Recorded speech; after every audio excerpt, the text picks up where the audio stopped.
Hello friends, welcome to classic சமையல். இன்றைக்கி நாம் ஒரு சூப்பரான ஸ்நாக் ரெசிபி பரங்கிக்காய், அதாவது மஞ்சள் பூசணியை வச்சு எப்படி செய்கிறதுன்னு செஞ்சு காமிக்க போகிறேன். இந்த ஸ்நாக் ரெசிபி பார்த்திங்கன்னா குட்டீஸ்லேருந்து பெரியவங்க வரைக்கும் எல்லோரும் விரும்பி சாப்பிடுவாங்க. அது மட்டும் இல்லாமல் இது பரங்கிக்காய், பூசணிக்காய் அதெல்லாம் கிடைக்கக்கூடிய சீசன், இந்த கோடை காலம். அதனால் இந்த டயத்தில் அந்த ரெசிபி போட்டால் உங்களுக்குலாம் யூஸ்ஃபுல்லாக இருக்கும்னு நான் செஞ்சு காமிக்கிறேன். ஸோ இதுக்கு பார்த்தீங்கன்னா இங்கே நான் மஞ்சள் பூசணி ஒரு மீடியம் சைஸ் அளவில் சூஸ் பண்ணிக்கிறேன். நீங்கள் சின்ன பூசணியாக வாங்கினீங்க அப்படின்னா அப்படியே ஃபுல்லாக யூஸ் பண்ணிடலாம். இது நான் கொஞ்சம் மீடியம் சைஸில் சூஸ் பண்ணதுனால இதை பாதி தான் எடுத்து யூஸ் பண்ண போகிறேன். இதில் பாதி செஞ்சாலே 6லேருந்து 7 பேர் இந்த ரெசிபியை ஷேர் பண்ணி சாப்பிட்லாம். ஸோ இப்போ இந்த பூசணிக்காயில் பாதியை கட் பண்ணி எடுத்துக்கலாம். இது நான் வீட்டு தோட்டத்துலேருந்து பறித்ததுனால பக்குவமாக பார்த்து பறித்து எடுத்தது. நீங்கள் கடைகளில் வாங்கினீங்க அப்படின்னா கொஞ்சம் நல்லா முத்தின பூசணியாகவே வாங்கிக்கோங்க. ரொம்ப பிஞ்சாக வாங்கிட்டீங்க அப்படின்னா இந்த ரெசிபி செய்கிறதுக்கு அவ்வளோவா நல்லா இருக்காது. ஸோ இப்போது இதை 2 ஹாஃபாக கட் பண்ணி எடுத்துக்கிறேன். பாருங்கள், நல்லா முத்தி சூப்பராக இருக்குது, பக்குவமான ஸ்டேஜில் இருக்குது. இப்போது இந்த பூசணிக்காயோட நடுவில் உள்ள விதைகள்லாம் நமக்கு தேவையில்லை, அதெல்லாம் ரிமூவ் பண்ணிடலாம். இந்த விதைகளை ரிமூவ் பண்ணிவிட்டு நல்லா வெயிலில் காய வச்சு அதை நீங்கள் உடைச்சி சாப்பிட்லாம். ரொம்ப டேஸ்ட்டாக இருக்கும். இந்த பூசணி விதைக்கு நல்ல நியூட்ரிஷனல் வேல்யூஸும் இருக்குது. ஸோ இந்த விதைகளை தூக்கி போட்டுறாதீங்க. லைட்டாக தண்ணியில் அலசிட்டு அந்த விதையை நல்லா வெயிலில் காய வச்சு நீங்கள் சாப்பிட்லாம் உடைச்சி. இப்போ பாருங்கள், நடுவில் இருந்த அந்த விதையெல்லாம் க்ளீன் பண்ணிட்டேன். இப்போது இதை நாம் லைட்டாக வாஷ் பண்ணி எடுத்துகிட்டு வந்துக்கலாம். இப்போ வாஷ் பண்ணியாச்சு.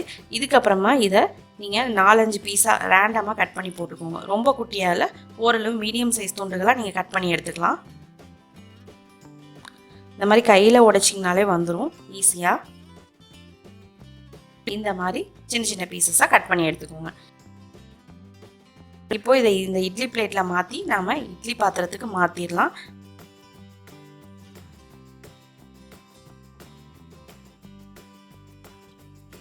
இப்போது இதை ஒரு 10 நிமிஷத்துக்கு ஹை ஃப்ளேமில் ஸ்டீம் பண்ணி எடுத்துக்கலாம்.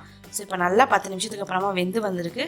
இது வெந்திருக்கான்னு செக் பண்ணுறதுக்கு இந்த மாதிரி ஒரு பேம்பூ ஸ்டிக்கு ஏதாவது இருந்துச்சு அப்படின்னா அதில் குத்தி பாருங்கள், இல்லைனா கத்தி, ஸ்பூன் எதில் வேணால் குத்தி பார்க்கலாம். இப்போது இது நல்லா வெந்ததை நல்லா ஆறுனதுக்கப்புறமா இந்த தோள்கள்லேருந்து அதோட நிறைய ஃப்ளஷெல்லாம் ரிமூவ் பண்ணி எடுக்க போகிறோம். அதாவது அந்த சதப்பகுதியை மட்டும். நீங்கள் அந்த சதப்பகுதியை ரிமூவ் பண்ணுறதுக்கு இந்த மாதிரி ஒரு ஸ்பூனை வச்சு ஈஸியாக ரிமூவ் பண்ணிடலாம். பூசணிக்காயை பொறுத்தவரை ரொம்ப குயிக்காக வெந்துடும். அதே மாதிரி இது நல்லா ஸ்டீம் பண்ணதுனால நல்லாவே வெந்திருக்கு. இந்த மாதிரி நீங்கள் ஸ்பூனை வச்சு ரிமூவ் பண்ணிக்கலாம். தோல்லேருந்து அழகாக செப்பரேட் ஆகி வந்துடும் அந்த சதப்பகுதியெல்லாம். இதே மாதிரி எல்லாத்துலேருந்தும் ரிமூவ் பண்ணி எடுத்து வச்சுக்கோங்க. இப்போது நான் கம்ப்ளீட்டாக எல்லாத்துலேருந்தும் ரிமூவ் பண்ணிட்டேன். இது ஆல்ரெடி நல்லா வெந்ததுனால ஸ்மூத்தாக பேஸ்ட் மாதிரி தான் இருக்கும். இருந்தாலும் நம்ம தனித்தனியாக எடுத்ததுனால லைட்டாக அந்த மாதிரி மசிச்சு விட்டுக்கோங்க. மசிச்சுட்டு இப்போது இதோட நான் ஒரு 75 ml பால் ஆட் பண்ணிக்கிறேன். ஆட் பண்ணி இதை நல்லா மிக்ஸ் பண்ணி விட்டுக்கோங்க. நீங்கள் வேணும்னா கைகளை வச்சு கூட நல்லா கட்டி இல்லாமல் மசிச்சு விட்டுக்கோங்க. இது சுத்தமாக கட்டி இருக்கக்கூடாது, அதுதான் ரொம்ப முக்கியம். கட்டி இருக்காது, பட் இருந்தாலும் கட்டி இருந்துடாமல் இருக்கணுங்கிறதுக்காக கைகளில் லைட்டாக இந்த மாதிரி ஸ்மாஷ் பண்ணிவிட்டு நீங்கள் இதை தனியாக எடுத்து வச்சுருங்க. இப்போது ஒரு கடாயில் 1.5 டேபிள் ஸ்பூன் அளவுக்கு நெய் விட்டுக்கலாம். இது சுத்தமான பசும்பால் நெய், அதனால தான் அந்த டார்க் கலர் கிடச்சிருக்கு பாருங்கள். ஸோ இந்த நெய்யில் கொஞ்சமாக முந்திரி பருப்பு ஆட் பண்ணி நல்லா ரோஸ்ட் பண்ணிக்கிறேன். முந்திரி ஓரளவு ரோஸ்ட் ஆனதுக்கப்புறமா இதில் உலர் திராட்சை, கருப்பு பச்சை 2 கலர் உள்ள உலர் திராட்சை ஆட் பண்ணிக்கிறேன். உங்களுக்கு எது அவைலபிளாக இருக்கோ அதை நீங்கள் யூஸ் பண்ணிக்கோங்க. இப்போது இந்த வறுத்த திராட்சை, முந்திரி இதையும் தனியாக எடுத்து வச்சிடலாம். இப்போது அதே பேனில் அந்த நெய்யில் நம்ம ரெடி பண்ணி வச்சுருக்க அந்த பூசணிக்காய் பால் மிக்சரை ஆட் பண்ணிக்கலாம். ஆட் பண்ணிவிட்டு இதை நல்லா மீடியம் ஃப்ளேமில் வச்சு நல்லா மிக்ஸ் பண்ணி விட்டுக்கிட்டே இருங்க. நீங்கள் இந்த ரெசிபியை முடிஞ்ச அளவு நான்ஸ்டிக்கில் பண்ணிங்க அப்படின்னா ரொம்பவே நல்லாயிருக்கும். ஸோ பாருங்கள், இதை நல்லா மிக்ஸ் பண்ணிவிட்டு இப்போ அடுப்பை மீடியம் ஃப்ளேமில் வச்சு கிளறி விட்டுகிட்டே இருக்க வேண்டியதுதான். ஃபஸ்ட்டு பார்த்தீங்கன்னா கொஞ்சம் கெட்டியாக இருக்கிற மாதிரி இருக்கும். இதுக்கப்புறமா நம்ம ஒரு 100 கிராம் அளவுக்கு சர்க்கரை ஆட் பண்ணுறோம். ஸோ இந்த சர்க்கரை ஆட் பண்ணி மெல்ட் ஆகும்போது இலகுன மாதிரி ஆயிரும். இந்த சர்க்கரையோட ஒரு சிட்டிகை அளவு உப்பும் ஆட் பண்ணிக்கோங்க. ஆட் பண்ணி நல்லா மீடியம் ஃப்ளேமில் வச்சு மிக்ஸ் பண்ணி விடுங்க. உங்களுக்கு பூசணிக்காய் நல்லாவே இனிப்பாக இருக்குது அப்படின்னா 75 கிராம் அளவு சர்க்கரை போட்டால் போதும். கொஞ்சம் இனிப்பு கம்மியாக இருக்குது அப்படின்னா மட்டும் 100 கிராம் ஆட் பண்ணிக்கோங்க. இப்போது இதில் 3லேருந்து 4 ஏலக்காயை நுணுக்கி ஆட் பண்ணிக்கிறேன்.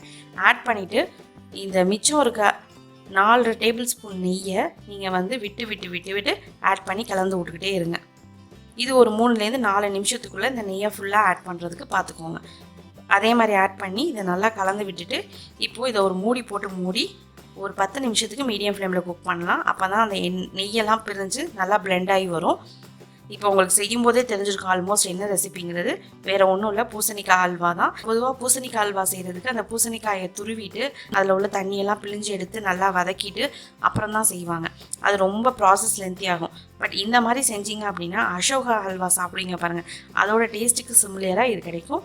ரொம்ப சீக்கிரம் செரிச்சிடும், ரொம்ப ஈஸியாகவும் பண்ணிடலாம். ஸோ பாருங்கள், இதில் நான் வறுத்து வச்ச முந்திரி திராட்சை எல்லாம் ஆட் பண்ணிட்டேன். நல்லா பக்காவாக வந்துருச்சு நம்மளோட அல்வா. இப்போ அடுப்பை ஆஃப் பண்ணிவிட்டு நம்ம சர்வ் பண்ண வேண்டியதுதான். ஸோ கண்டிப்பாக இந்த ரெசிபியை ஒரு தடவையாவது இந்த சம்மரில் செஞ்சு பார்த்துருங்க. உங்கள் வீட்டில் பூசணிக்காய் இருந்துச்சு அப்படின்னா. இதில் வந்து பேசிக்காக ஒரு 3 இன்க்ரீடியன்ட் தான் ஆட் பண்ணியிருக்கோம். பூசணிக்காய், சர்க்கரை, நெய். ஸோ இது ரொம்ப சுலபமாக செஞ்சிடலாம். அது மட்டும் இல்லாமல் இதை நீங்கள் செஞ்சீங்க அப்படின்னா கிட்டத்தட்ட 1 வாரம் வரைக்கும் கெட்டு போகாது. ரெஃப்ரிஜரேட் பண்ணி அப்பப்போ எடுத்து நீங்கள் சாப்பிட்டுக்கலாம். ஸோ கண்டிப்பாக இந்த ரெசிபி உங்கள் வீட்டில் ட்ரை பண்ணி பார்த்துட்டு எப்படி இருக்குன்னு கமெண்ட் பண்ணுங்கள். மறக்காமல் நம்ம சேனலுக்கும் சப்ஸ்கிரைப் பண்ணிடுங்க.